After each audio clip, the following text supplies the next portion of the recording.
I recently had an epiphany about why hybrid conferences can't be that good, at least the ones put on by academic organizations. But to explain it, I need to use the TV show American. Hopefully you've seen it. It's a great show. It's about a mild-mannered family that, like the University of Maryland, is in the DC suburbs. And this family, headed by Phil and Elizabeth Jennings, runs a travel company called DuPont Circle Travel. They'll know it was the KGB. Yeah, that was the risk they took. This is our job. What is? Throwing our lives away for nothing? DuPont Circle Travel, Phil Jennings. And it's a perfect cover for being Russian spies. They travel all over the world, meet a lot of people, rake in a bunch of money. Now think about your favorite academic organization. I won't name names, but think about who publishes your proceedings, gives out lifetime achievement awards, that kind of thing. I had a realization. They're not what you think they are. This research stuff, the fancy sounding name, it's just a cover story.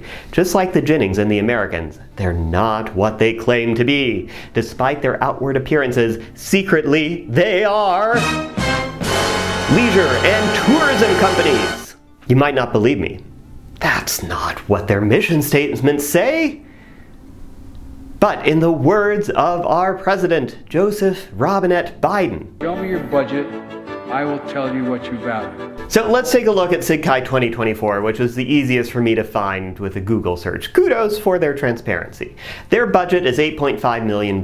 They plan to spend 64% of that budget on conferences. In other words, $5.4 million.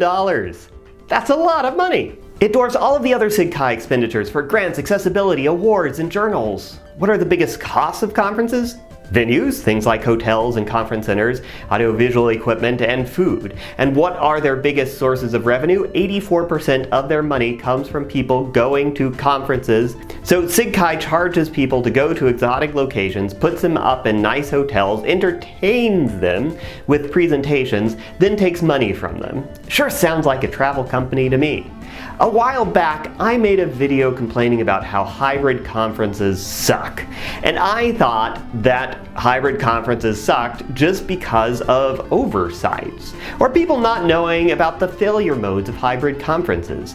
I only really understood what was going on when I came to the realization that academic organizations are actually travel companies. So go along with me for a second, please. What are the implications? First, if this is true, the in-person conference simply cannot fail. Every in-person conference is a gamble, and the entire organization's continued survival depends on lots of people showing up in person to the event, checking into the hotel, and registering for the conference. If the in-person event cannot fail, its competitor, the virtual or hybrid option, cannot be too good or too cheap. This would discourage people from showing up to the in-person event. If there's tension between the in-person attendees and virtual ones, the in-person attendees will always win. Even if it were possible to make virtual attendance as good as in-person attendance, the organization has every incentive to make that not happen. And before you get into the comments and say that I'm complicit, I'll be the first to admit it. I've been a part of organizing various aspects of conferences. I've tried to make things better for virtual attendees, but I and the team that I work with can only go so far because of the constraints of these organizations. The in-person conference cannot fail. And this isn't good. I go why this setup is unfair and unsustainable in the video linked in the description, but it's kind of obvious. It's bad for the climate, it's unfair to poor regions and institutions, it's bad for people with family obligations, and it's bad for people who lost the passport lottery. So how do we fix this? We need to decouple our academic organizations from tourism. And this requires advanced planning. Conference contracts are signed years in advance, and as soon as that's signed, there's a commitment to have a substandard virtual option. So we need to start planning now so that in a few years we can have conferences in cheaper places and negotiate venues and contracts that scale linearly in the number of participants. We should be okay if only 100 out of 10,000 participants are in person, or if 9,000 are. We should have more online-only events, and have more distributed events in cheap venues like university, where it's okay if we throw a party and nobody shows up. Normally, I'm a fan of incremental changes, but I think this is a case where that simply won't work.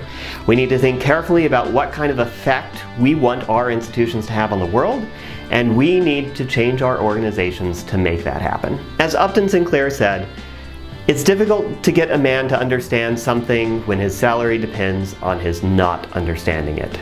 In this case, it's not really a paycheck, but the financial structure of our academic organizations, and it's hard to change the way something has always been done. But I think it's worth doing. Or failing that, let's turn our academic institutions into an international spy network. It'll make our social events more fun.